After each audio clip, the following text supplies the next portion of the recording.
Bismillahirrahmanirrahim. Assalamu alaikum. We have been discussing the notion of parallelism in foregrounding, as it is a foregrounded regularity, and in the last lecture we looked at what parallelism is, how does it operate and function within the text, specifically poetry, what are the levels at which parallelism functions.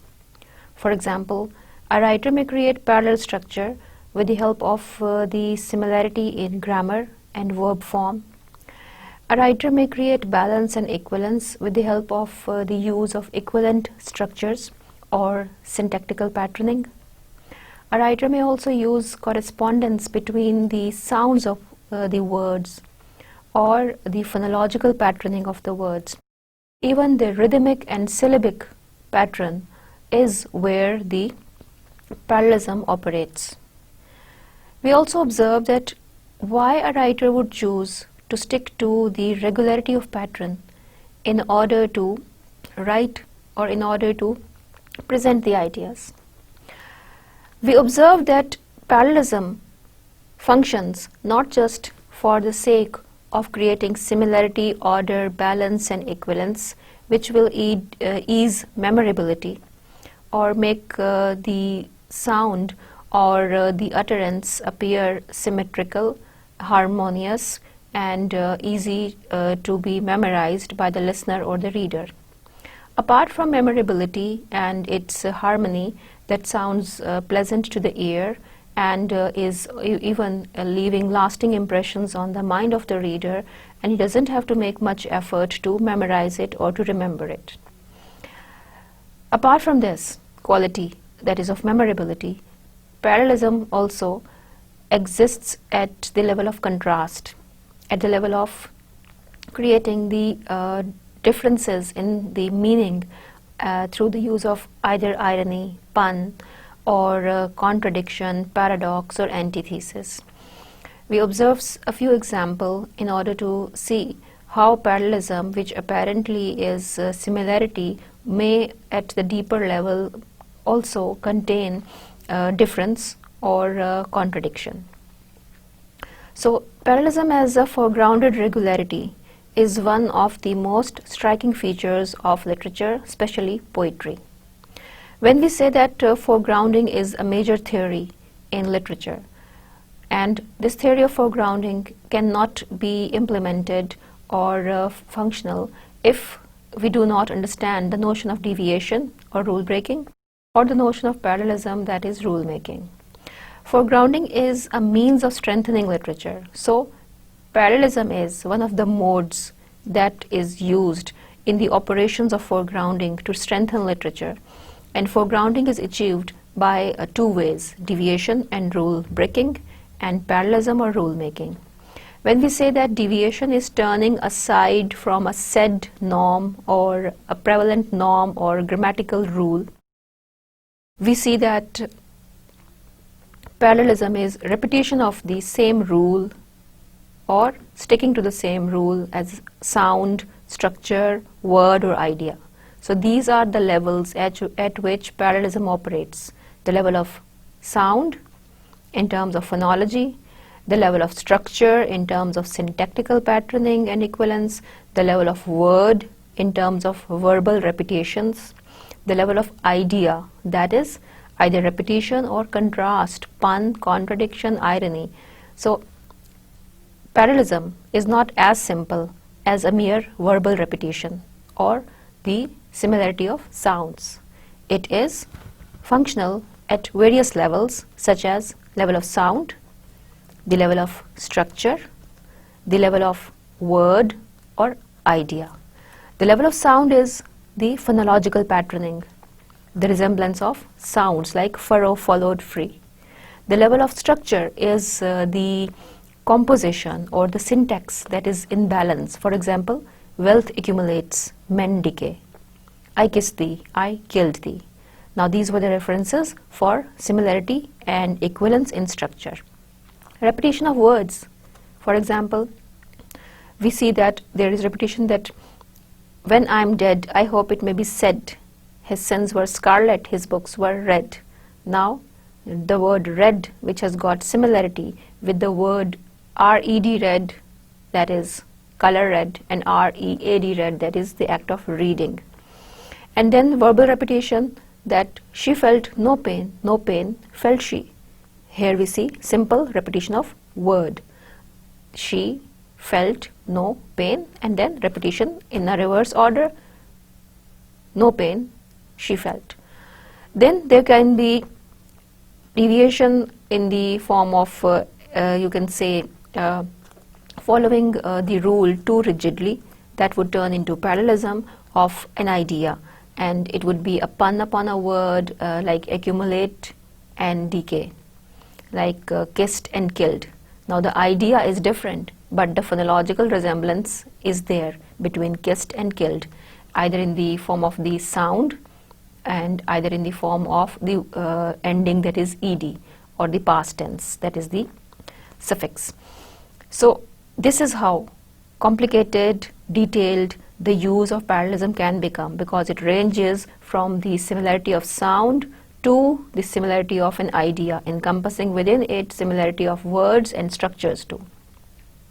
Observe a few examples to just refresh your knowledge of what parallelism is, and that also it is found not only in literary writings but also in everyday speech, in the general kind of discourses like that of advertisement discourse, the news reporting discourse, even the nursery rhymes, jingles, or children's songs, tongue twisters, jokes, or even the politicians, for the sake of rhetoric, make use of parallel structures.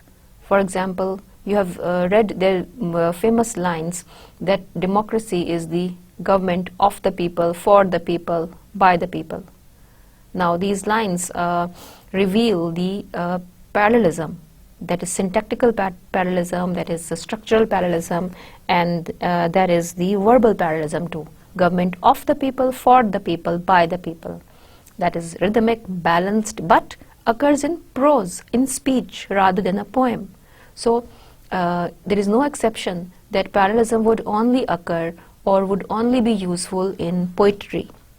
It is a device used for the purpose of rhetoric, emphasis, and catching the attention of the listener or the reader. Even the writers of prose may employ parallelism. Look at these examples. First one is by George Bernard Shaw, which is an example of parallelism, where he says, "What a man! Is he a man?" Here we see parallelism of words. Upon the word man, a man.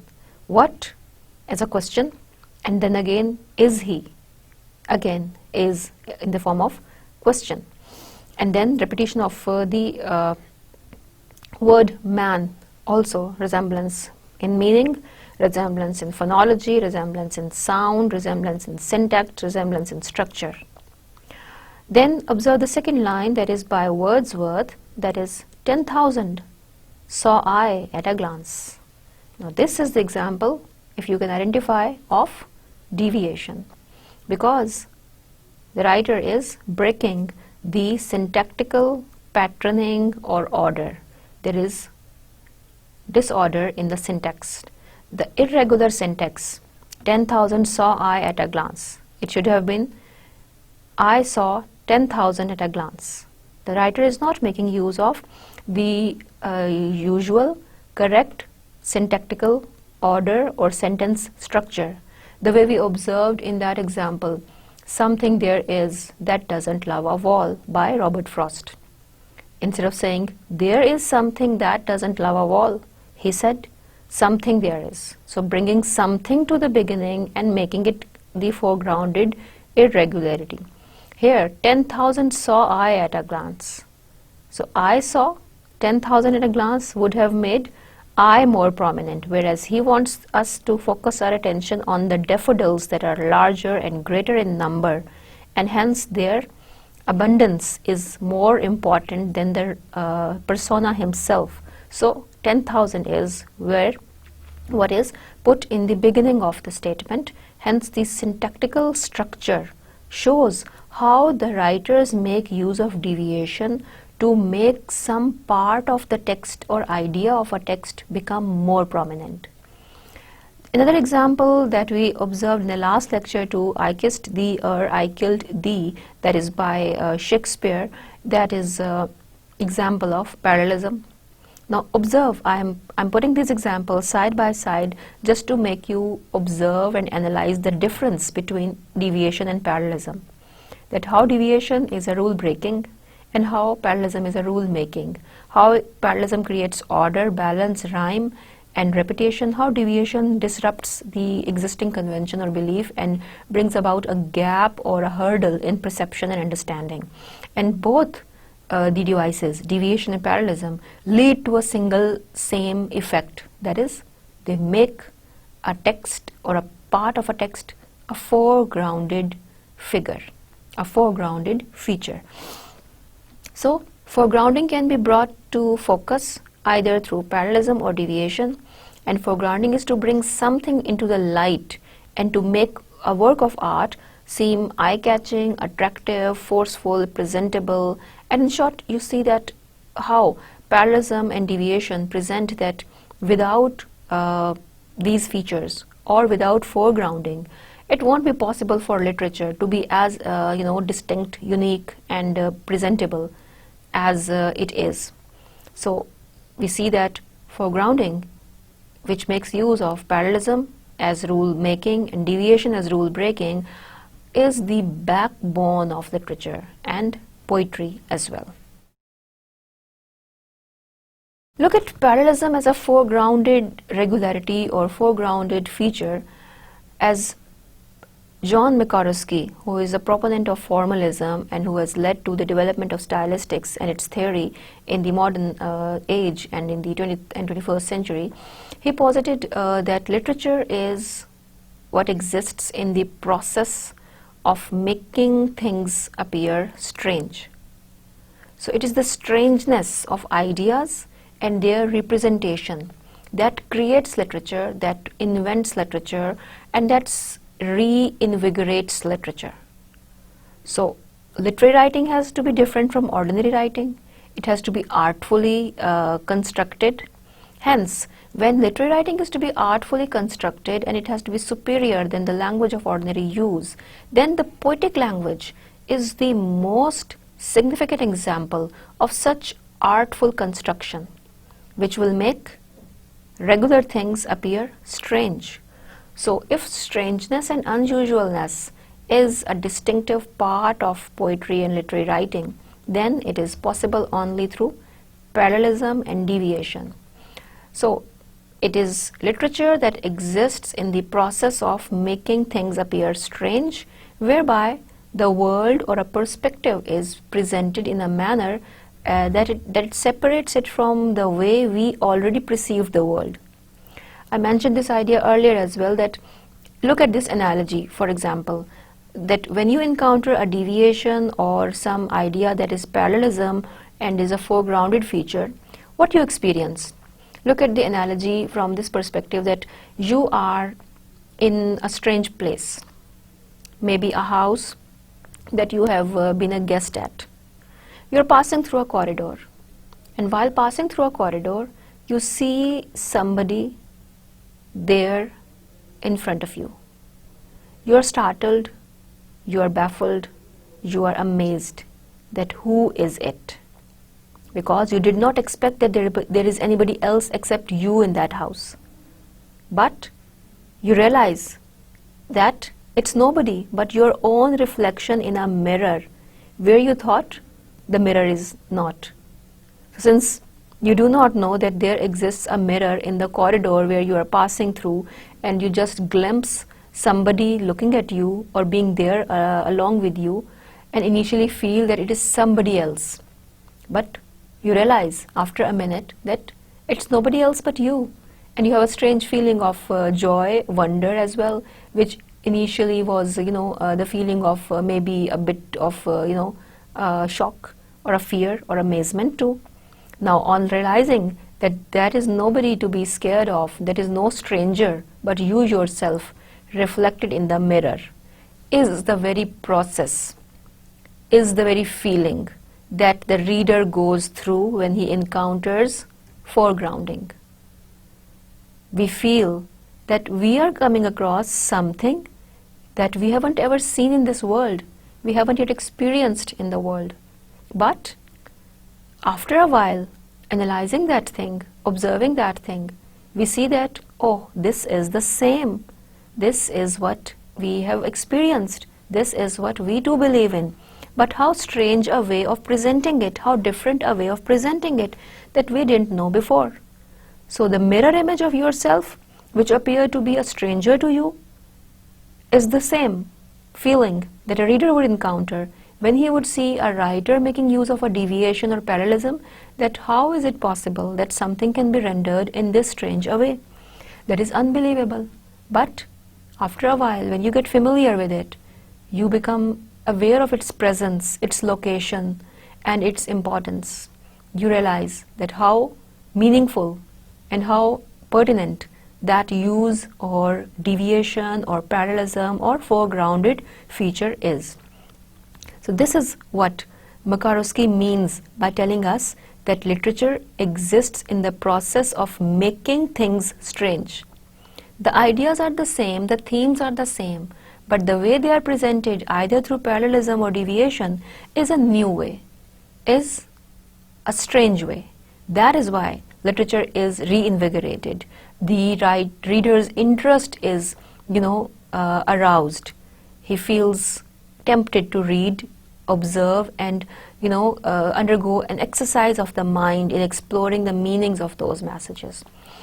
Had it not been foregrounding or deviation and parallelism, the literature would have not been possible to exist. That is what the formalists as well as the theorists in stylistics like Jeffrey Leach, John Makarowski, Roman Jacobson believe in.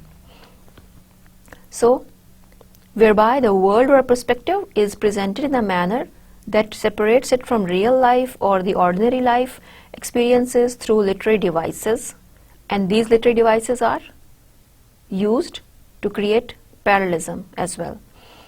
They manipulate variables to set literary pieces and experiences apart from real experiences, and it makes things appear unfamiliar, strange, new, unusual, and also attractive.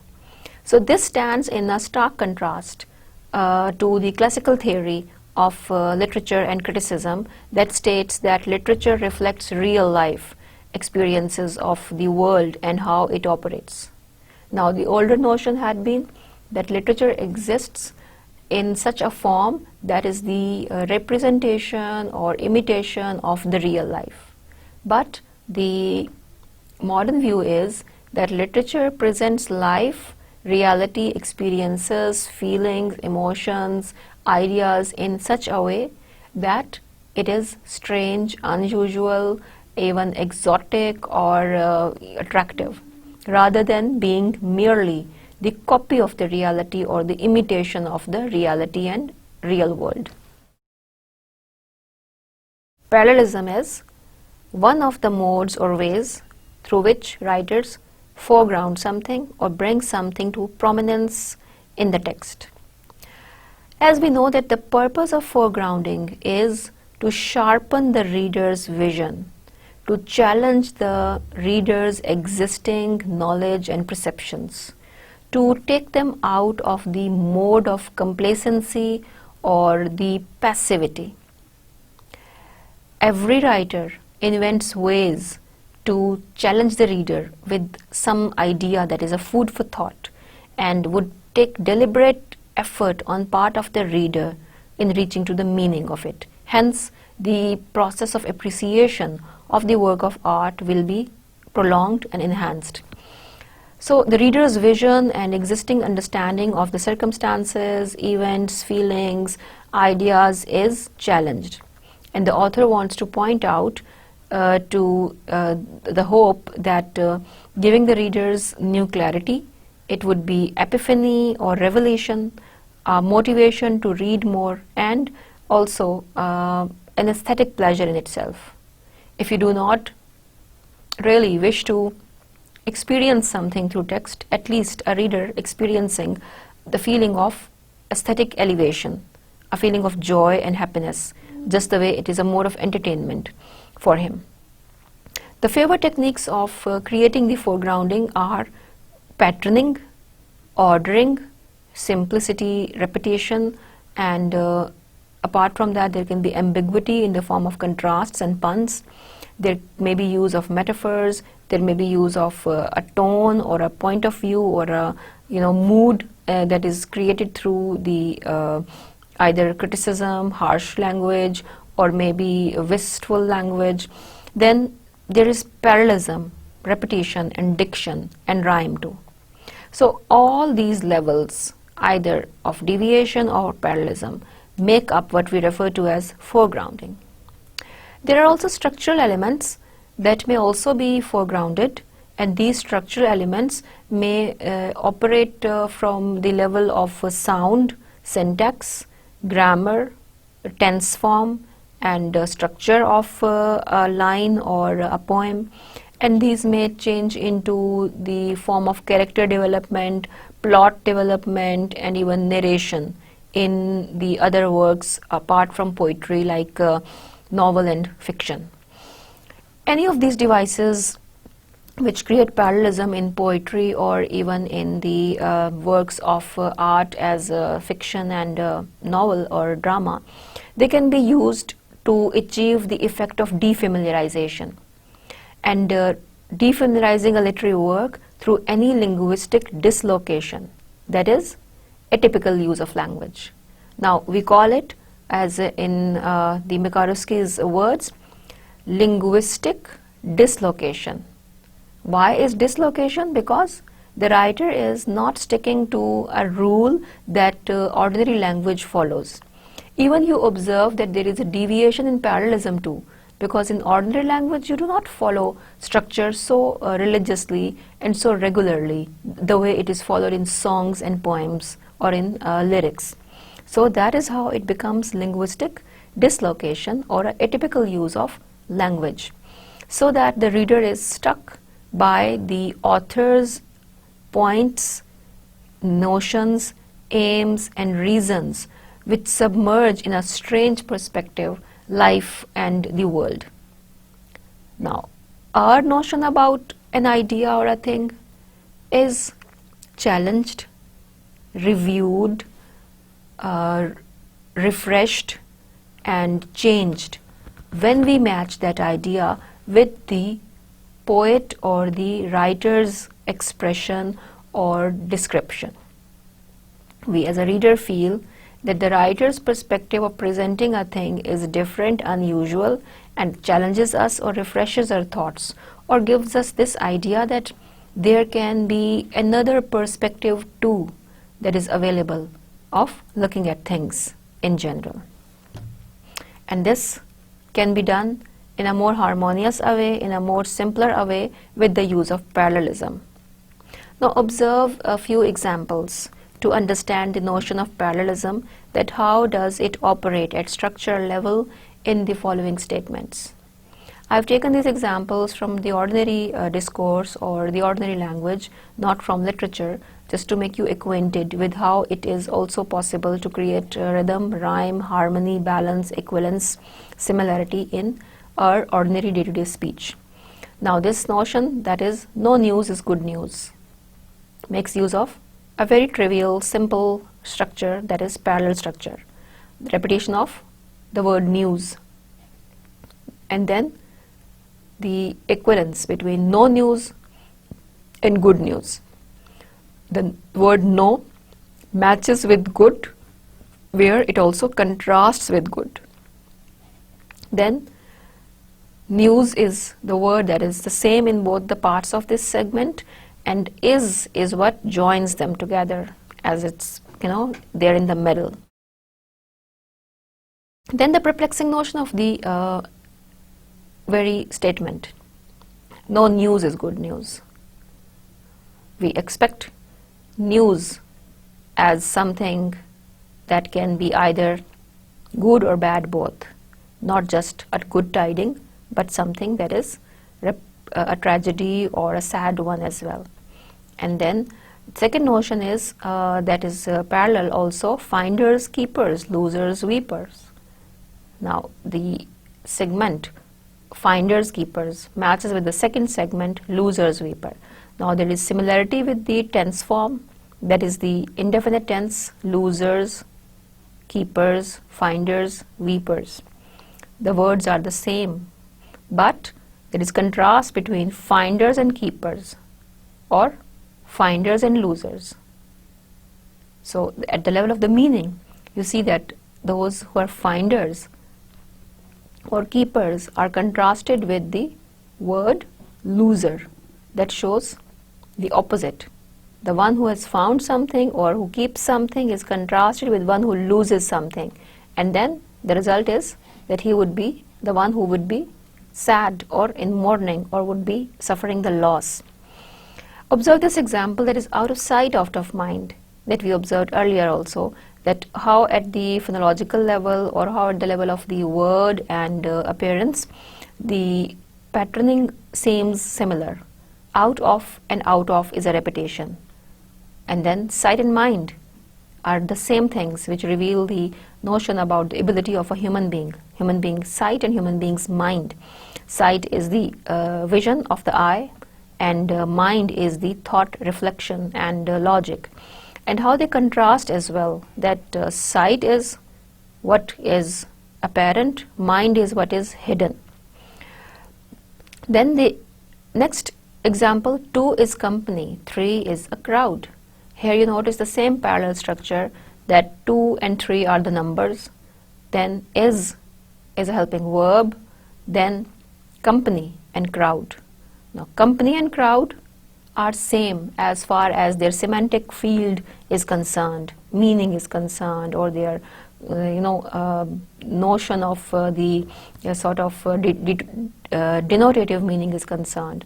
Company refers to group of people or society. Crowd is also group of people in society.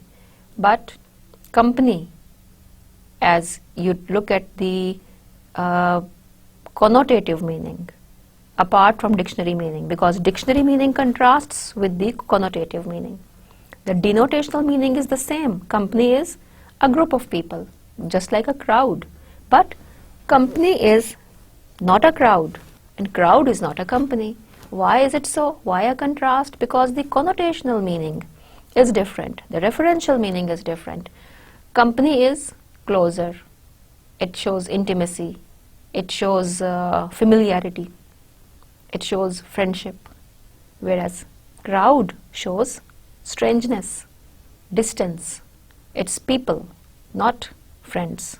So see how parallelism, which appears identical in the form of the denotative meaning of the words crowd and company, at the level of connotative meaning shows a contrast or a reversal or a very paradoxical notion about the absence of love, intimacy between people who are just crowd or strangers and are more than two. So this is how you see that crowd and company contrast at the level of meaning, that is connotational meaning or referential meaning, whereas at the level of the denotative meaning or dictionary meaning, literal meaning, they are identical. Observe this example again to just recollect what is the way parallelism can exist in the simple repetition with the help of the idea that is similarity, as well as embedded within it is the idea of contrast. In the proverb out of sight, out of mind, the parallel structure functions on syntactical level. Out of sight, out of mind, there is no extra word. It is just a comma that divides the two equivalent structures. And then the same grammatical structure is used in the second phrase, and the prepositional phrase is followed by a noun, and then the prepositional phrase is repeated, and then there is lexical parallelism as well, because apart from the word lexis, you cannot divide the word sight and mind out into further more segments or lexical categories. So this similarity foregrounds the opposition between sight and mind. it highlights or foregrounds that the writer wishes to convey this idea that sight and mind are contrasting, sight and mind are not similar, and mind forces us to create a meaning connection between the two.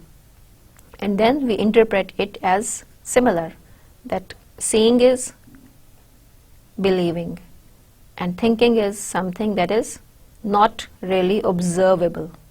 So if someone is out of sight, that someone is out of mind because is believed to be lost, forgotten, or is not remembered. Observe this proverb: 2 is company, 3 is a crowd. As we have seen that parallelism is grammatical, as the tense is present indefinite. And we see lexical parallelism also, that subject expressed through a numeral that is added with the linking verb and a noun. So 2 or 3 are the numerals which are accompanied or followed by a linking verb or helping verb, that is, and then it is accompanied or followed by a noun, crowd and company. So this pattern, numeral, linking verb and noun, is repeated in the second segment. 3 is a crowd as well, with a slight dissimilarity that occurs in the indefinite article, because we see that a crowd seems that there was not the word as it was accompanied by the article in the first segment, accompany. Parallel structure highlights that company and crowd are opposites. So this is the baffling point, that the parallel structure cannot be confused or overlooked just for the sake of creating identity similarity between the things presented, because the writer designed parallel structure in order to highlight the contrast or the opposition between some notions which are company and crowd, just like sight and mind. And company and crowd are seen as opposite because they are foregrounded within a parallel, syntactically, grammatically similar structure. So with company having the opposite or the sort of connection with the crowd, that company is positive and pleasant connotations are carried within it, whereas crowd on the contrary is unpleasant and negative. So it suggests that the presence of a third person or more people would ruin the intimacy or the sincerity of emotions that exist between two people or few people.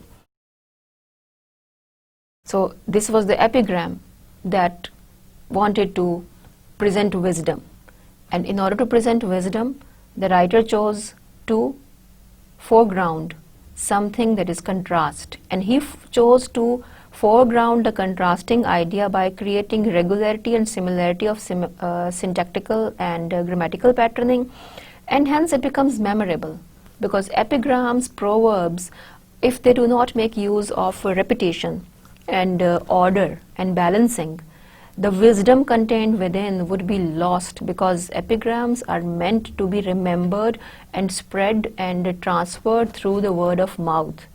That is why the writers of epigrams, like songs and poems and rhymes, rely on parallel structure and parallelism, because they want to foreground a point or highlight an idea which they wish the reader and the listener to remember for a longer time. So from the above examples that we discussed, that were mostly the epigrams, you can infer what Michael Short claims as parallelism processing rule. Now, this parallelism processing rule is expected of the reader, of the analyst. That, as I said in the last lecture as well, that if parallelism is repetition and mere identity of sounds and structures, then what is its use at the level of meaning, at the level of interpretation? Because the stylistics that we're studying as a subject or as a technique is helping us to understand and interpret the literary writings. In interpretation of literary writing, we see that statisticians focus on the fact that it is the form or the composition of a work or a poem that leads to its meaning. So unless you you analyze the form, unless you observe and interpret the form and find out its intricacies, you cannot understand its meaning. So we are locating the foregrounded features in the form of deviation and parallelism in order to know what the writer means and why has he used these structures, why were these structures more useful and helpful for him to convey an idea. So according to Michael Short, parallelism is the processing of rules, right? That is, you observe the rule and you process them or interpret them.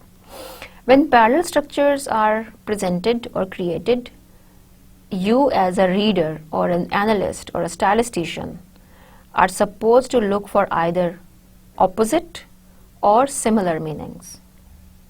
So this is the parallelism processing rule. Michael Short is identifying a rule for the identity and interpretation of parallelism.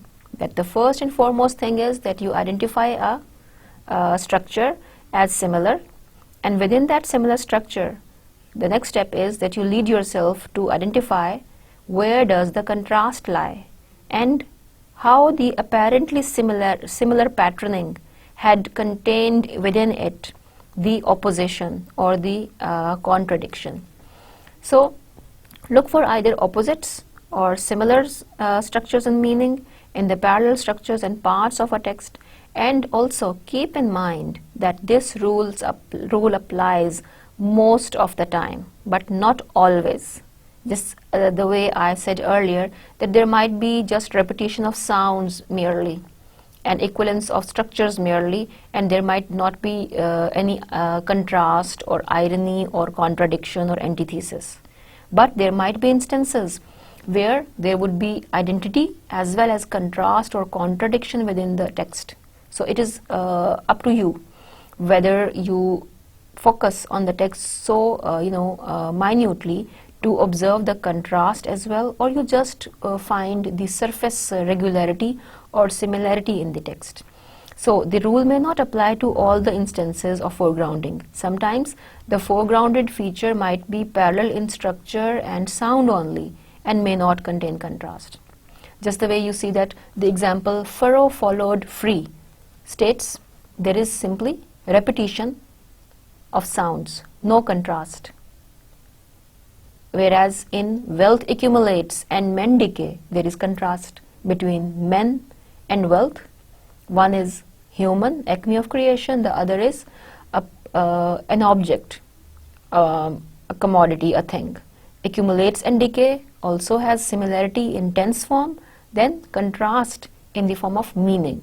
So parallelism may operate at the level of similarity only at some points, and in other instances you might come across parallelism that operates at the level of sound as well as at the level of meaning, that is similarity in sound and contrast in meaning, or contradiction and irony and paradox or antithesis.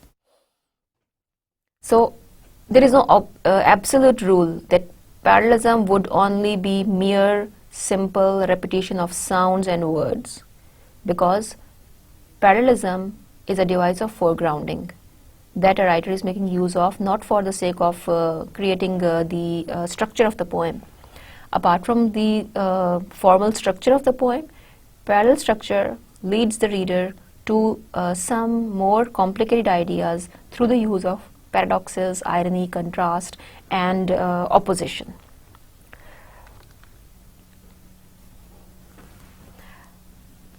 Now, how does parallelism function in proverbs? Because as the examples that we studied a little earlier, we looked at the very fact that since proverbs are the statements packed with wisdom, which a writer or the person who has said those would not like the listener to forget or overlook, that is why any proverb that is too lengthy would be too contriving, or you can say not be so attractive or memorable.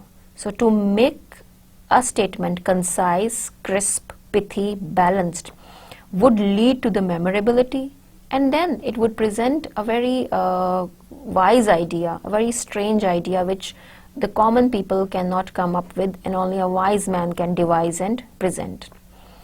Now look at these proverbs. Where there is no trust, there is no love. Now look at the similarity between the words where and there, which occur in the beginning. Where, there seem to rhyme or correspond at the level of sound, and then it is repeated in the next part of the statement, there again. And then no love, no trust is also there, is the intervening or the helping verb. But trust and love are similar as far as the positivity of the notions is considered. So this notion that trust is superior to love has been presented by the writer in this proverb. And look how he foregrounds the idea that trust is superior to love, that trust comes before love through parallelism. He has stated that. Then, where there is a will, there is a way. A similar sort of statement, that is a proverb. Where there is a will, there is a way.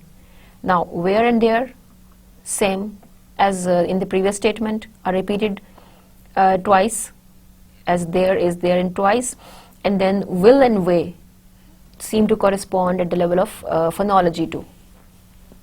Now, will and way. Will precedes the way. Will is the desire, and way is the destination or the path. So where there is a will, there is a way. That to lead you to a path, you require desire. So desire comes first, then comes action. Thought comes first, then comes action, is the meaning of the proverb. And how effectively the writer or the composer of this proverb has presented it with the help of this similarity in structure between words where and there, will and way, and that is identical too. So apart from proverbs, plenty of the examples can be found in literature too, either poems, short stories, novels, or prose writings. In literature, parallelism exists and functions in similar ways, the way it operates in proverbs, slogans, or rhymes. For instance, observe this literary example now, that is from Shakespeare's sonnet, in which the poet says, "Love's fire heats water, water cools not love." Now look at the similarity between the words. Love's fire heats water. And then the second part of the same sentence starts with what the first part ended with, that is water. Love's fire heats water, and then something contrasted is, instead of heats, the next statement makes use of the word cools. And then you can see that there's a contrast, that love's fire heats water and water cools not love. Is a contradiction, that the fire has the ability to warm or heat up water, whereas water cannot do the same to love. So it makes us feel that the lexical parallelism is leading to create a contrast or a contradiction between what is the semantic value or meaning of the statement. So it makes use of grammatical and lexical parallelism to explore the meaning of the relationship between fire and love. Fire and love are considered to be the similar, but at the same time they are contrasting or different. The first half of the line refers to Cupid's torch heating up a kind of well, and that is the second to the lover that is coming up to the magic well and who finds a cure for his love. So, and this is something that is not succeeding or not being granted. So initially love and fire are associated as they are same, that fire and love are emotions, which are similar. The love is compared, or the feeling of love, or the emotion of the fury and outburst of such emotions is considered, or metaphorically, same to fire. That is very difficult to be extinguished. That is very difficult to be controlled, and then it would also destroy. Just like fire can destroy, love can also destroy. And then the height of the emotions is conveyed through by the use of comparing love with fire. Initially, love and fire are associated as same, because you see that fire has the ability to destroy, it is uncontrollable, and so is love. The parallel structure actually reverses this relationship, that is of similarity. Now it suggests that love and fire have become antonyms. So parallel structure leads us to believe that we were taking fire as a metaphor for love, but here it is contrasted and turns into an antonym, because love is far stronger than fire. That is what the writer is saying over here, that fire can heat water, but water cannot cool love. So it means that love is far more stronger than fire. So that is how the writer has foregrounded the idea of love, that if you compare love with fire, that is a very simple a metaphor for love. He says that there is no comparison between the two, because the poet considers love as an emotion to be far more stronger than fire. Now let us observe the two features of parallelism. But before we go to observe these two features in detail, we have been doing it along with the understanding and interpretation of poems too and proverbs too. So it's not something that you would find new or difficult. It is just to identify them. Recall to your mind what were the two features that are associated with deviation. Deviation was associated with the feeling of surprise and interest. Remember that whenever you come across deviant feature, you begin to feel interested to know how is it possible, and you feel surprised that how beautifully the writer has made something strange and unusual appear so much believable. So deviation relied on the two elements of interest and surprise. Now the two elements that the parallelism relies on are identity and contrast. So if you have to match the elements of deviation with parallelism, deviation believed in creating the notion of interest, arousing the interest of the reader and surprising the reader, whereas parallelism relies on these two features, which are of identity and contrast. Parallelism would create identity in structures and would also make the reader find out or focus on the contrasts that appear in the text. According to Roman Jacobson, who is one of the major proponents of the 20th century formalist and the literary criticism as well, he says that any form of parallelism is an apportionment of invariants and variables. Now, what does he mean by this is that any parallel structure or pattern contains the element of identity and contrast. Apportionment of invariants and variables is identical patterns as well as contrasting or variable patterns. So any parallelism in any form by any writer in any literary writing would be a balanced structure or a balanced composition or creation that contains identity or equivalence, contrast or variables. So identity is similarity, variables is contrast. So without identity and contrast, a more higher sort of parallelism is cannot be created. Whereas very trivial parallelism is found only when you notice identity and similarity. A higher and more prominent and significant form of parallelism would be where both identity and contrast are present. For example, in furrow followed free, we saw only identity or similarity. But in wealth accumulates and men decay, out of sight, out of mind, we found contrast too. So such instances or such uses of structure where identity and contrast both are found, this is what, according to Roman Jacobson, a more prominent and higher form of parallelism. And simply identity is more trivial and simple parallelism. Now let us look at these two notions in detail for the sake of understanding that how any parallelism relies on these two notions, the element of identity and contrast that is found on a closer scrutiny of the text that we pick out as parallel, making use of the repetition as well as balance in structure and equivalence and variables as well.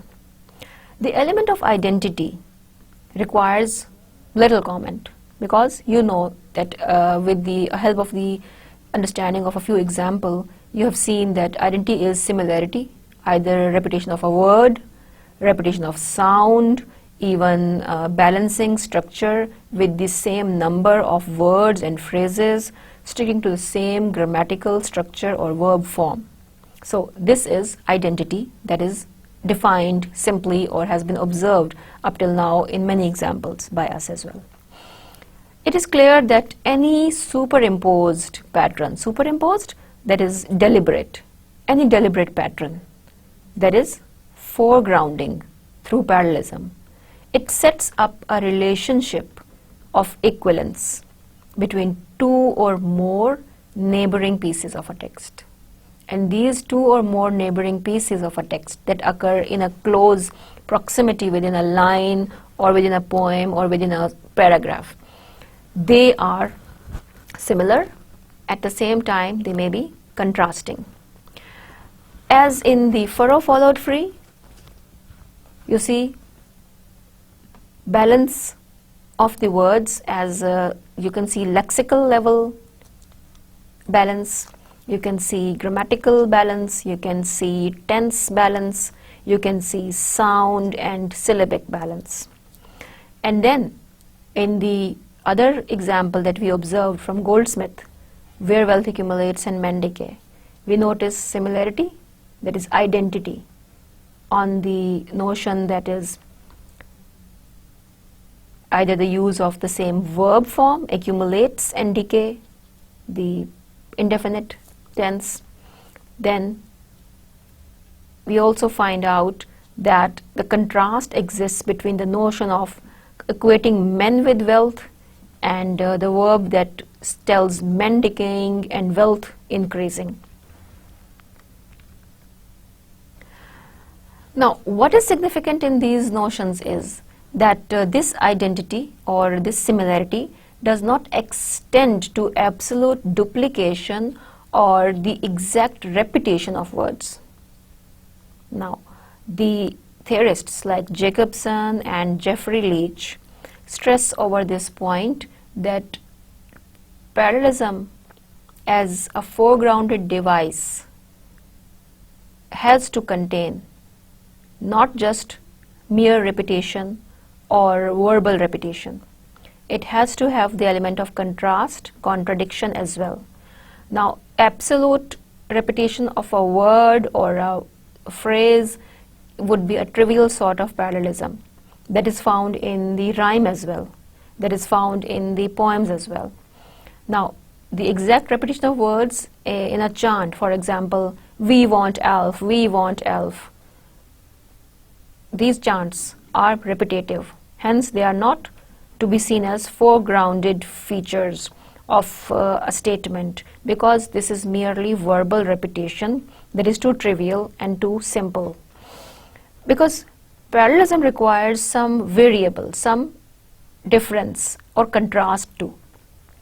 If parallelism requires some variable feature of the pattern, we see that there is some contrasting element that is found in the text which parallels with respect to their position in the pattern. The way we see that, for example, any statement that states some notions which are antithetical or paradoxical.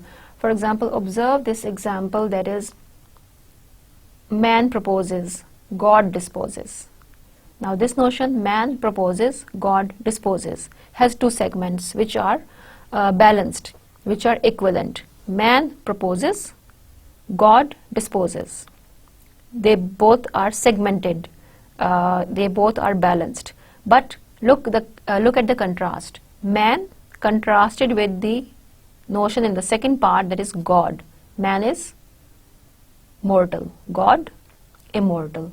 Man worldly, God universal.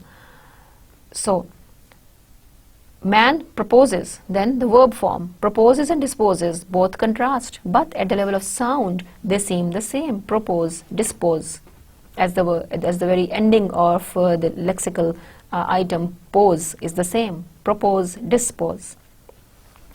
So you see that this is where you find contrasting element which are parallels, and which are parallel due to their positioning or their placement in the statement. That man proposes does not seem like man proposes and it is God who disposes. So in this way the statement loses its balance, its parallelism. Had it been, it is man who proposes and it is God who disposes, the same balance which is there in man proposes, God disposes is lost, and hence it does not sound parallel or a foregrounded feature which is conveying the idea of man's insufficiency or inability and God's might and his control and his benevolence. Now let us observe a few examples from literature in order to identify the notion of identity and contrast. That how, when we are to observe poems and literary works, we are to locate the identity, and when we locate identity, how are we supposed to focus on going a step further to see if there is also found a contrast, which is another major element of the work, just as the way we see that what is it in deviation that feels interested, and how does it surprise us. So when in locating deviation, we were focusing on interesting aspects of the poem or writing, and then how these interesting elements on their closer scrutiny and interpretation reveal surprising facts was our focus. Now, in observation of the literary texts or poems, from the perspective of locating parallelism, your focus has to be on locating aspects which are identical and similar, and also to see if there is some contrast or contradiction to prevalent or inherent in those apparently similar words, structures, syntactical patterning, and the notions. This is a poem by Emily Dickinson, which we will observe a little superficially for the sake of only locating the parallel structures in it. As in the later lectures, we will be doing analysis of a poem from the perspective of a stylistician who is equipped with all the means, gadgets, tools to analyze a text. But just now, as we have learned to locate parallelism, we put it into practice over this poem and a few other examples too. The brain is wider than the sky. That is the title of the poem too. For put them side by side, the one the other will contain, or the one the other will include. The brain is deeper than the sea, for hold them blue to blue. The one the other will absorb, as sponges buckets do. The brain is just the weight of God, for lift them pound of pound, and they will differ, if they do, as syllables from sound. This reading, that is no reading aloud of the text, sounds pleasant to the ear. Why? Because of the balance that is there. For example, look at the rhyme, end rhyme. For example, sky, and then it include and blue, absorb, do, God, pound, do, and sound. So there are many, rhythmic, alliterative patternings within even the end rhyme as well. Then the beginning of each stanza with the same letter or word, the brain. First line begins with the brain in each of these stanzas. The second line starts with for, and then the third line of first two stanzas, they start with the word the, as the ending is with as, and the second last line of last line of the second stanza also is with the word as. So there is similarity in the beginning of the poem, in the structures or the patterns which the poet deliberately created to start or initiate the poem and this line. Then similarity between these statements like side by side, blue to blue, pound for pound. Now they occur in every second line of each stanza. Side by side, blue to blue, pound for pound. Then put them, the action verb. In the second line, the beginning, put them. Then in the next line, that is the last line of the stanza, hold them. Then lift them. Put them, hold them, lift them. And then side by side, blue to blue, pound for pound. This is creating equivalence, verbal equivalence or verbal correspondence that is parallel in structure. We see it as parallel in the appearance, structure and form of the poem. See that this patterning is making the reader feel that the poem is simple, harmonious, observed to be too much like fun to read, like a rhyme or a lyric. But this identity would be baffling if you do not know the contrast. The contrast and similarity both would lead us to a profounder understanding of this poem, that if we are looking at the theory of foregrounding and locating parallelism in it.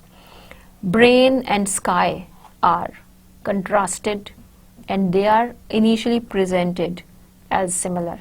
The poetess says, brain is wider than the sky, as if brain and sky are put side by side and there is a contrast or a difference that is being highlighted.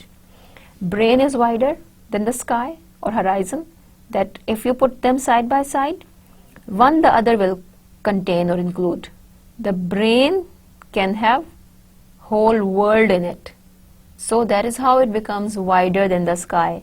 So look how the brain, that is a part of the human being's body, where all the thinking processes, all the dreams, all the feelings, wishes, emotions and desires reside, has been contrasted and compared with the sky.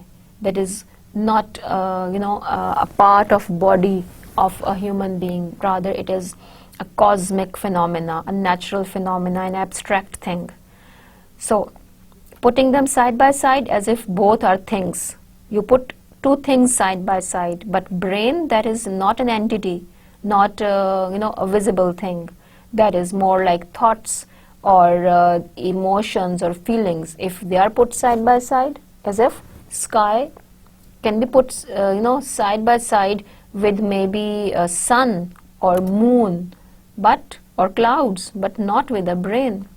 Then sky is contrasted with brain firstly, and then later on in the second stanza she contrasts the brain with sea. Now what are the similarities between the two and what are the differences? That is what parallelism would lead us to understand. Brain, if she talks about the width or the breadth of something, she compared the brain with the sky, that is limitless, that is endless, and concludes brain to be wider than the sky. So a contrast, that brain is more superior to the sky and more vast than something that is the most vast thing in the world or universe, that is sky. Then she contrasts the depth of the feelings and emotions and thoughts that are contained in the brain by comparing it to something which is most mysterious, most deeper and most unfathomable, that is sea. Now the contrast between the brain and the sea in terms of the depth of the feelings, thoughts and experiences. And here she concludes it that you can see that contrast highlighting the notion which we never have ever thought about, that even brain or mind is capable of such treasures or hiding such treasures which a sea would hide. It would be as deep, as dark, as unexplorable or unfathomable like a sea. Then deep blue. Blue is again a color that is given to the brain. That is again association taken from the word sky.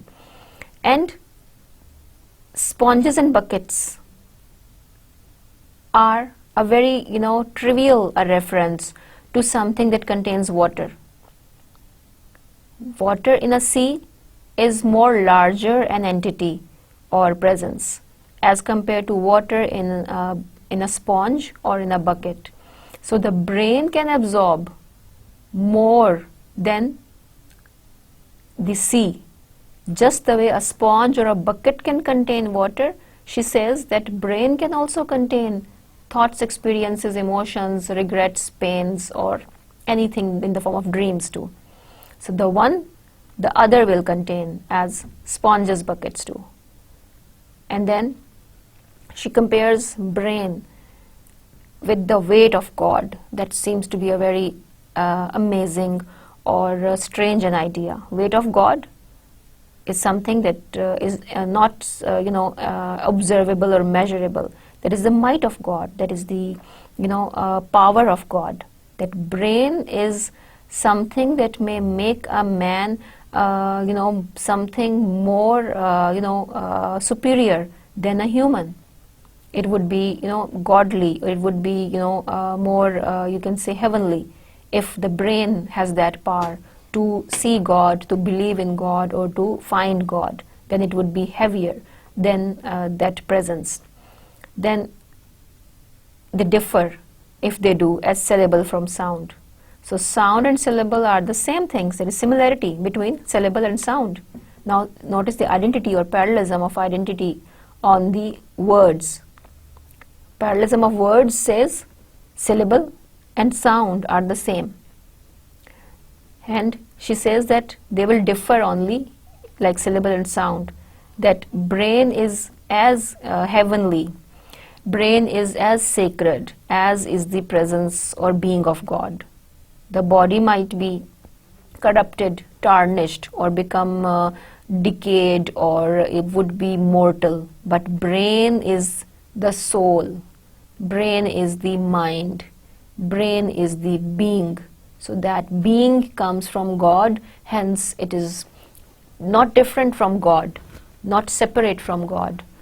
Just the way there is no difference between syllable and sound, that is the parallelism of words, the contrast is there is no difference between something that you call God and what your capacity as a thinking being is. So it is heavenly a state that your mind represents, just the way that is the presence of God. So this example elaborates to us how well within a single lyrical short poem Emily Dickinson has made use of repetitive patterns like the brain, the brain, the brain, repeated in the beginning of each line starting with for, the, and then you notice the use of the word that is the same sort of action verbs, put them, hold them, lift them, side by side, blue to blue, and pound for pound. So this is how you locate parallelism in the poetry, by firstly finding out the similarities of structures and how they correspond to each other, then locating the contradictions and the sort of differences, or you can say ironies and antithetical views encompassed within that parallel or simple structure that is visually or apparently baffling and simple. Now within that simplicity resides the complexity in the terms of meaning and contradictions. For the sake of further clarity, observe these two examples as well. That is from Keats's poem Beauty is Truth, truth, beauty. That is all you know on earth and all you need to know. Now beauty is truth is contrasted by reversing truth, beauty. The word is has been removed, but the word truth has been placed in place of beauty where it had been first, and then beauty has been placed where the word truth had been earlier. That is all you know on earth and then all you need to know. You know on earth and then you need to know. Simplicity. But look at the baffling way. The contrast makes the reader confused, or this foregrounds the notion that there is similarity between two things that are truth and beauty which you believed are different. So the writer's notion equates two significantly different things, beauty and truth, and makes them appear as one in this parallel structure. Then this examples from John Donne's poem, love so alike, no season knows no clime, nor hours, days, months, which are the rags of time. Now clime and time are rhyming together, then the notion of movement that is rhythmic from hours, days, months, which are the rags of time. Now clime is the season, and time is also something that depends upon the change of season, so there is identity. Then love is contrasted with the time, that is the climate, that love is not really slave of seasons or days or years or life. It was some phenomena that is eternal. It is some phenomena that exists outside the bounds of the measurement of time. So that contrasting idea that love and time, love and climate are different, no, they are not the same, because climates change, time changes, but love does not change, and love does not follow the climate or the season or the time. Apart from these examples from poetry, in the end just have a brief look at one statement that is taken from a novel, just to let you know that even novels, prose and fiction and speeches too make use of parallelism. It's not just confined to poetry. This line is the very beginning statement taken from Charles Dickens' novel, A Tale of Two Cities, in which he says, "It was the best of times, it was the worst of times. It was the age of wisdom, it was the age of foolishness." Now, look at the parallel structures. It was, comma, and then it begins with the same structure, it was, and then ends with the same words like times. And then the contrast between best and worst, and then contrast between wisdom and foolishness. Look how this is the pertinent example of a very a higher state or form of parallelism, where there is identity in structure and form, but contrast at the level of word, vocabulary and meaning. Best and worst are antithetical, and foolishness and wisdom are antithetical. The writer presents the idea that despite the fact that there is progress and modernity occurring in the Victorian age due to the change from the rural dependence of the people towards the industrialism, but he calls it a change that has made people lose something at the same time, achieve something at the cost of something that they really loved or cherished. So here we notice parallelism at structural level, at grammatical level, at syntactical level, and we notice parallelism at the level of meaning, which is creating contrast apart from the identity which is created at the level of the surface. So today we had a very detailed look at the functions of parallelism and at the features of parallelism like identity and contrast. We also observed how to locate first the identity and look for more baffling and perplexing notion of contrast that exists in the form of irony, antithesis and paradox or contradiction within the apparently parallel, simple and repetitive structures. So that is all for today. In the next lecture we will further explore certain features and functions of parallelism in detail with the help of few examples to end our discussion of the topic. Thank you.